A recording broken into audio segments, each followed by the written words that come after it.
So eto na, may update po tayo ngayon mga sangkay tungkol po sa gagawing hakbang ng mga pulis. Laban po dito kay Senator Bato de la Rosa.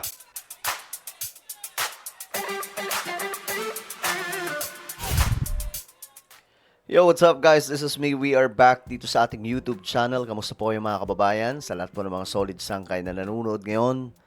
Eto, pag-usapan po natin mga sangkay itong ganap doon po sa Senado. At ngayon nga po mga sangkay, ang Philippine National Police mayroon na pong binitawang salita. So pag-uusapan po natin ito. Bago tayo mag-umpisa, sa mga hindi pa po dyan nakakapag-subscribe sa ating YouTube channel, makikita nyo po yung subscribe button sa baba ng video na to. I-click nyo lamang po yung subscribe, i-click ang bell at i-click nyo po yung all. Sa mga nanonood po sa Facebook, i-follow nyo po yung ating Facebook page. So ngayon mga sangkay, ito ang ganap. No, ang mga pulis ay nagsalita na po. Kasi ang gumawa ng aksyon kahapon ay ang NBI. Yung Philippine National Police, wala pong eksena gaano kahapon no nung sinubukang damputin si Senator Bato. At ngayon mga sangkay, bago natin tingnan to, alamin po muna natin ang sitwasyon ngayon mga sangkay ng Senado. May gulo pa kayang nagaganap sa labas? Makibalita na tayo kung humupa ang tensyon sa labas ng Senate building. Tignan natin ang sitwasyon doon para sa Update Live mula sa Pasay City by Express Report. Si Ian Suyu. Ian, marami pa bang mga supporters dyan na sina Senator Bato de la Rosa at mga Duterte? Pati yung security, nakita ko. May mga pulis dyan sa likod mo Okay, so ayan, makikita po natin, may mga pulis nga po dito. Ang init pa naman ng panahon ngayon, Diyos mio Marimar. Ruth, tama ka Tingnan nyo, dyan. kahit mainit ang panahon, talagang walang tigil po yung tao dyan sa labas ng Senado. So, sa ngayon, medyo mas kakaunti na yung mga taga-suporta ni Senador Bato de la Rosa, pati na rin ng pamilya Duterte na nananatili at namamalagi pa rin dito sa labas ng Senate building. At kung mapapansin nyo nga sa aking likuran, talagang nandun na mismo sa bukana yung mga taupuhan ng Pasay PNP. Okay, ayan na po, mga sangkay, nandyan na nga po yung mga pulis. Nagbabantay po talaga sila ngayon. Na may dala ng mga panangga, just in case na muli na namang susubukan o magsasagawa ng kilos protesta yung mga Duterte supporters. Wala mga sangkay, alam nyo, gabi lang yan sila. Legit yun. Yung mga, yung mga yan, mga sangkay, mga supporters, gabi lang. Kasi mainit po ang panahon ngayon. Di po talaga kaya ng katawan mga sangkay nila na magstay dyan ng ganitong klaseng init. Masusuffocate sila dyan, baka may ma-heat stroke pa. Anumang oras mula ngayon. At mahigit 14 oras nga mula nung nagsagawa ng kilos protesta kahapon ng mga taga-suporta ni Bato, pati na rin ng pamilya Duterte.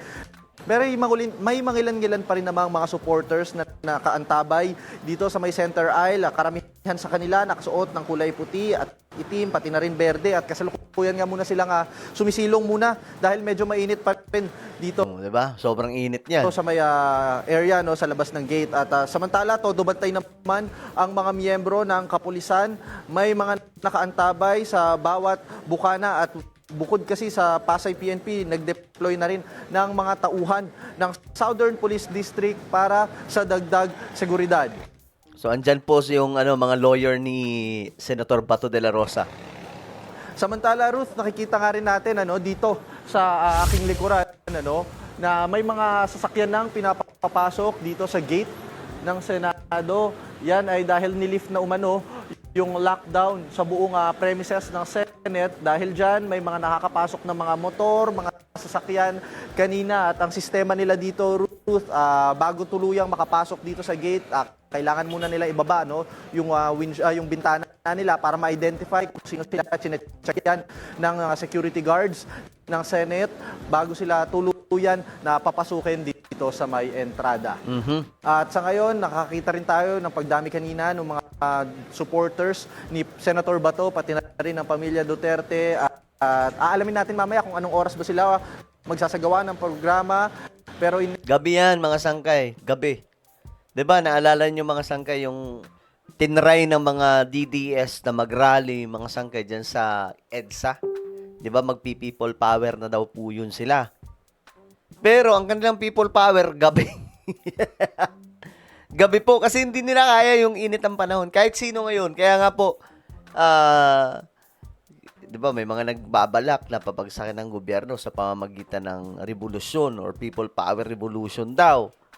Wala, mahirap pa-build up po yan kasi mainit ang panahon. 'Di ba? Hindi po nila kaya yung init ng panahon. Mas pipiliin pa ng mga kababayan natin, mapa-DDS man yan o antay na manatili sa bahay sa gitna ng init ng panahon. Ine-expect nila na pagdating daw ng alas 4, mas dadami na. 'Di ba? I told you guys, hapon yan hanggang gabi. Ganun lang yan. Yung Tapos pagka umaga na, mag-uwian na po yan kasi mainit na pa yung panahon. Mga alas 7, wala na yan. O alas 8. mga taga-suporta ang tutungo rito. Alam nyo, yung people power, ano yan, hindi po yan po pwede sa isang bahagi lamang po ng isang araw, isang oras. Dapat tuloy-tuloy yan. Kung talagang mag-people power sila, kailangan mapuno nila yung buong Metro Manila. Dire-diretso yan, walang uwian. Ganun po yun. Yun ay kung kaya nilang init ang panahon ngayon. Yan muna ang latest mula dito sa labas ng Senado. Ruth?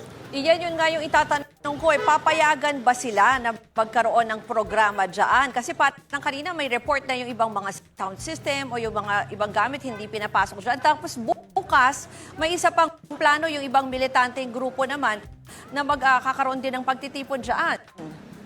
Yan, sigurado. Baka bukas mga sangkay, magrambolan yan kasi nga po may mga nagpaplano pa po yung militanteng grupo. Alam niyo na yan siguro kung sino-sino yung mga yan. Yung mga kamakaliwa, mga sangkay, nagpaplano, no, na magprotesta. No. Ngayon, mga sangkay, ang Philippine National Police ay nagsalita na. At ito nga po yung pasabog nila. Nais po namin linawin na hindi na pinag-uupaya sa ibang agency yung pag-aresto po kay Senator Bato Rosa. Sapagkat sinabi ko nga po, doon sa apat na ahensya, ang maaaring itap ng NCPCTC Manila ay NBI at yung Philippine National Police para i-assist yung Interpol Manila. Okay, so ayon dito, sa paghuli kay Bato, hindi daw po iniwan si NBI ayon po sa pulis. No, sa kanilang side, hindi nila iniwan yung obligasyon sa NBI.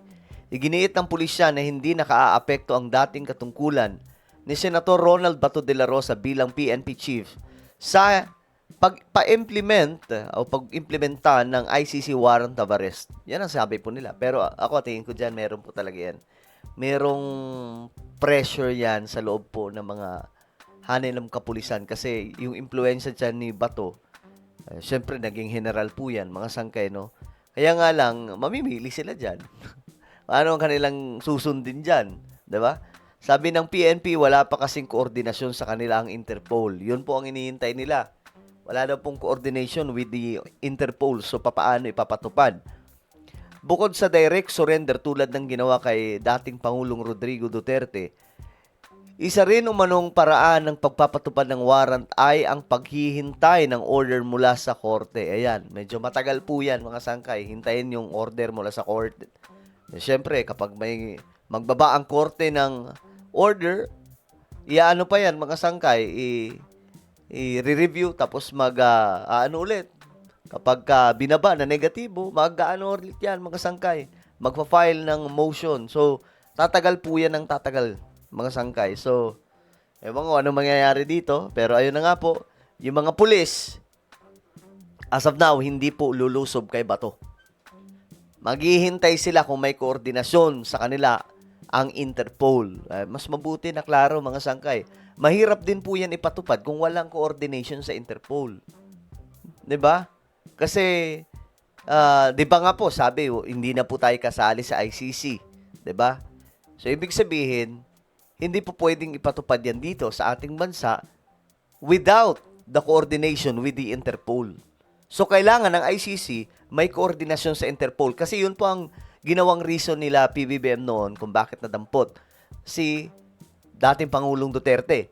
Sabi nila PBBM, ang ICC may koordinasyon sa Interpol at ang Interpol may koordinasyon sa atin, sa ating bansa. Kaya po dinampot si PRRD nila General Torre at that time. So ito, wala daw mga sangkay. I don't know kung gaano katotoo. Wala daw po koordinasyon o coordination with the Interpol. So, hindi sila magpapatupad ng any action against General Bato o Senator Bato de la Rosa. Well, ano po ang inyong opinion tungkol po dito? Comment down below. Meron po tayong YouTube channel.